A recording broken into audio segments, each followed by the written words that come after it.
So you're thinking about picking up a 90s project car. And honestly, who could blame you? You got that raw drive feeling, timeless design, and just enough tech to make it livable. But here's the thing, those cars are 30 years old now. And with that much time under their belts, they usually come with a few surprises.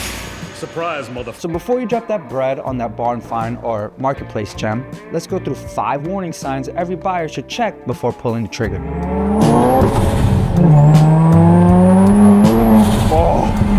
Alright, let's start with the big one, rust. This should be the #1 deal breaker because it's absolutely devastating. Check your shock towers, rocker panels, fender wells, and underbody seams. Those spots love to trap moisture, and once the rust takes over, it spreads fast.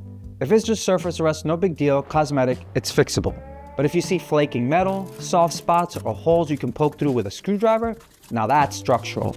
And once the structure's compromised, you're looking at expensive fabrication, a car that's literally flat out unsafe to drive. Also, don't be fooled by fresh undercoat or random new paint patches. Unfortunately, scammers are real, and they will use that to hide real issues happening underneath. So don't forget to bring a flashlight, bring a magnet, and make sure metal is still metal. Next up, bad bodywork and sketchy repairs. Because these cars are from the 90s, they have multiple people working on them throughout the years. Not everyone who has worked on them know what they're actually doing.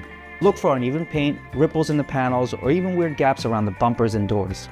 Those are red flags for cheap repairs or hidden filler. Here's a quick tip.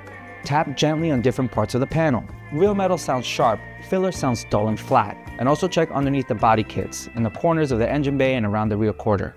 Those are classic accident hidden spots. Bodywork issues may look small now, but when it's time for a proper respray or restoration, those shortcuts come back to haunt you and your wallet. Alright, this one's big and most people overlook it.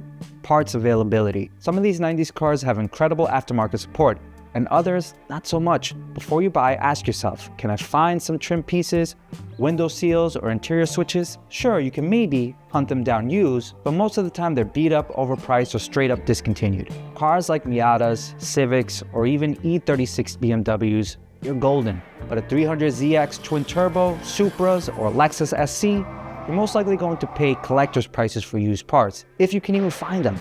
So do your homework. Check the forums, Facebook groups, or even junkyards before you buy.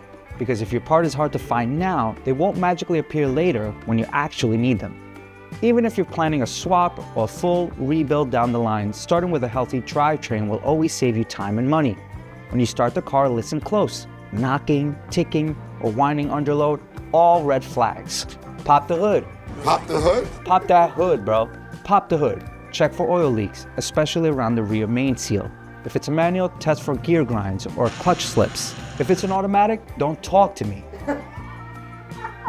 If it's an automatic, slow or jerky shifts, that's not a good sign. Also, pull the dipstick and radiator cap. If you see milky oil or discolored coolant, that's your cue to walk away. A little wear is normal, they're old cars, but a neglected engine or trans, that's how your project car becomes a rebuild before you even drive it. If you ever owned a modified 90s car, you already know where this is going. Decades of stereo installs, alarms, boost controls, and mystery switches. And what's left behind? Cut harnesses, taped up fixes, and a lot of pain. Look underneath the dash, behind the kick panels, near the ECU. If it looks like spaghetti wiring, loose connectors, random tape jobs, missing plugs, do yourself a favor and think twice. Electrical issues can take hours and even days to chase down. And they've been known to break a builder's spirit. So before you buy, check everything. Gauges, lights, windows, fans, all of it.